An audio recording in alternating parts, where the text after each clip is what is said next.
if you're having trouble locking the triangle, chances are we're starting this position too low, okay? So again, I'm not thinking about controlling their hips at this point. I'm thinking about putting the knot of my belt between her shoulder blades, okay? So instead of starting this position here, I'm going to limit my options, whereas if I start this position here, now I'm going to be concentrated higher, okay? I know I've said that a few times. I'm going to keep saying it, okay?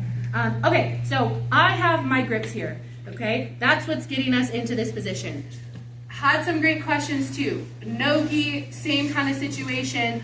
One of the things that I like to do here instead, because we don't have grips, is I like to either Kimura chop, or again, if I have the head, it's kind of like gift wrap position, right? That's one of my really great controls in nogi when I don't have grips. So if you want to play with that a little bit, same thing, okay? I'm still driving my partner. Don't forget that part, okay? That if you don't drive, you don't beluga your partner, okay? And her shoulders are over the top, it's really easy for her to turn in. And as soon as I start to release pressure and try to sit for this, she's already like following me. Does that make sense? Okay, so make sure you give your partner some face to the mat action, okay, before you start to pull them back.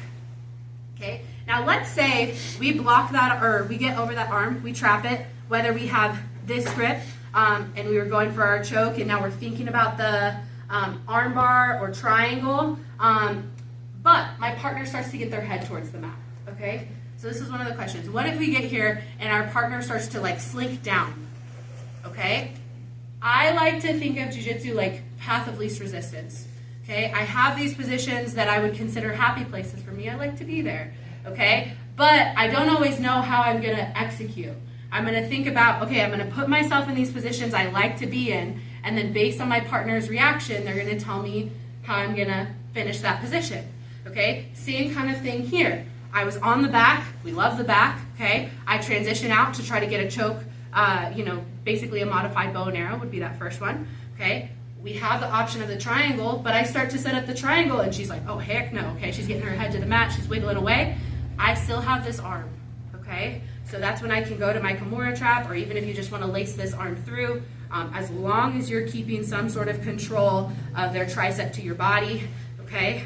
And then I'm just gonna throw my leg over the head, okay? If her arms are connected, we have a bunch of different breaks that we can do here, right? But most of the time, the great thing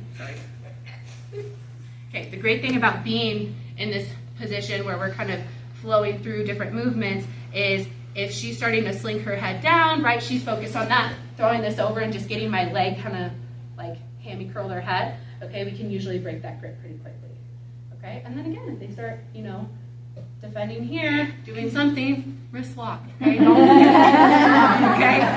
It's a practical movement, okay? Does that make sense, guys? So play with that position a little bit. Sorry, Ari, one more time. If you want to keep your collar grips, go for it. If you want to play with the Kimura trap a little bit, go for it, okay? We're still getting into the same position, but let your partner react a little bit. If she starts getting her head down, then I'm not really gonna fight that too hard. I'm gonna go right for my arm bar and then wrist lock if you're one of us, okay? 1, 2, 3.